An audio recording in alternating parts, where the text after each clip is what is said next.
नमस्कार साथियों, मैं अनीता श्रीवास्तव आपका हार्दिक अभिनंदन करती हूँ।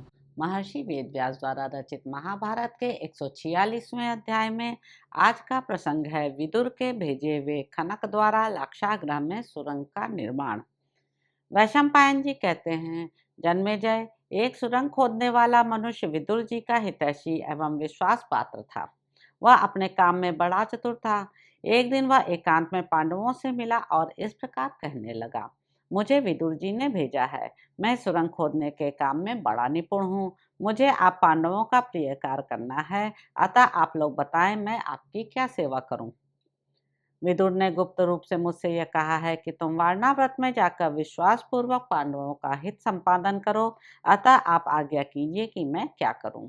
इसी कृष्ण पक्ष की चतुर्दशी की रात को पुरोचन आपके घर के दरवाजे पर आग लगा देगा। दुर्बुद्धि दुर्योधन की यह चेष्टा है कि नरश्रेष्ठ पांडव अपनी माता के साथ जला दिए जाएं। पांडुनंदन, विदुर जी ने मिलेच्छ भाषा में आपको कुछ संकेत किया था और आपने तथास्तु कहकर उसे स्वीकार किया था। यह बात मैं विश्वास दिलाने के लिए कहता हूँ। तब सत्यवादी कुंती कुमार युधिष्ठिर ने उससे कहा, सौम्य, मैं तुम्हें पहचानता हूँ। तुम विदुर जी के हितैषी, ईमानदार, विश्वसनीय, प्रिय तथा उनके प्रति सदा अविचल भक्ति रखने वाले हो। हमारा कोई भी ऐसा प्रयोजन नहीं है जो परम ज्ञानी विदुर जी को ज्ञात न हो। तुम विदुर जी के लिए जैसे आदरणीय और विश्वसनीय हो, वैसे ही हमारे लिए भी हो। तुमसे हमारा कोई अंतर नहीं है। हम लोग जिस प्रकार विदुर जी के पालनीय हैं, वैसे ही तुम्हारे भी हैं। जैसे वे हमारी रक्षा करते हैं, वैसे ही तुम भी करो। यह घर आग भड़काने वाले पदार्थों से बना है। हमारा विश्वास है कि दुर्योधन के आदेश से पुरोचन ने हमारे लिए ही इसे बनवाया है।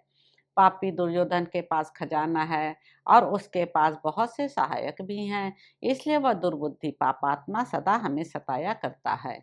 तुम यत्न करके हम लोगों को इस आग से बचा लो, अन्यथा हम लोगों के यहाँ दग्ध हो जाने पर दुर्योधन का मनोरथ सफल हो जाएगा। यह उस दुरात्मा का अस्त्र शस्त्रों से भरा हुआ आयुधागार है। इसी के सहारे इस महान ग्रह का निर्माण किया गया है। इसमें चार दीवारी के निकट तक कहीं कोई बाहर निकलने का मार्ग नहीं है। अवश्य ही दुर्योधन का यह अशुभ कर्म है जिसे वह पूर्ण करना चाहता है। पहले ही विदुर जी को मालूम हो गया था, इसलिए उन्होंने हमें इसकी जानकारी करा दी। विदुर जी की दृष्टि में जो बहुत पहले आ चुकी थी, वही यह विपत्ति आज हम लोगों पर आई है।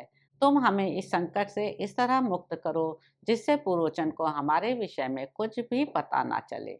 तब उस सुरंग खोदने वाले ने बहुत अच्छा, ऐसा ही होगा, यह प्रतिज्ञा की और कार्य सिद्धि के प्रयत्न में लग गया। खाई की सफाई करके ब्याज से उसने एक बहुत बड़ी सुरंग तैयार कर दी। भारत, उसने उस भवन के ठीक बीच से वह महान सुरंग निकाली। उसके मुहाने पर किवाड़ लगे थे। वह भूमि के समान सतह में ही बनी थी, अतः किसी को ज्ञात नहीं हो पाती थी। पुरोचन के भय से उस सुरंग खोदने वाले ने उसके मुख को बंद कर दिया था। दुष्ट बुद्धि पुरोचन सर्वदा मकान के द्वार पर ही निवास करता था और पांडवगढ़ भी रात्रि के समय शस्त्र संभाले सावधानी के साथ उस द्वार पर ही रहा करते थे। वे दिन में हिंस्र पशुओं के मारने के बहाने एक वन से दूसरे वन में विचरते रहते थे। पांडव भीतर से तो विश्वास न करने के कारण सदा चौकन्ने रहते थे, परंतु ऊपर से पुरोचन को ठगने के लिए विश्वस्त की भांति व्यवहार करते थे। राजन, वे संतुष्ट न होते भी संतुष्ट की भांति निवास करते और अत्यंत विस्मय युक्त रहते थे। विदुर के मंत्री और खोदाई के काम में श्रेष्ठ उस खनक को छोड़कर नगर के निवासी भी पांडवों के विषय में कुछ नहीं जान पाते थे। तो इस प्रकार साथियों, आदि पर्व के अंतर्गत जतुगृह पर्व में जतुगृहवास विषयक 146वां अध्याय पूरा हुआ। इसके अगले अंक में आप जानेंगे कि लाक्षागृह का दाह और पांडवों का सुरंग के रास्ते निकल जाना। तो अब आपसे अगले अंक में मुलाकात होगी। मेरे YouTube चैनल संवाद विद अनीता को लाइक करें, शेयर करें, सब्सक्राइब करें। धन्यवाद साथियों।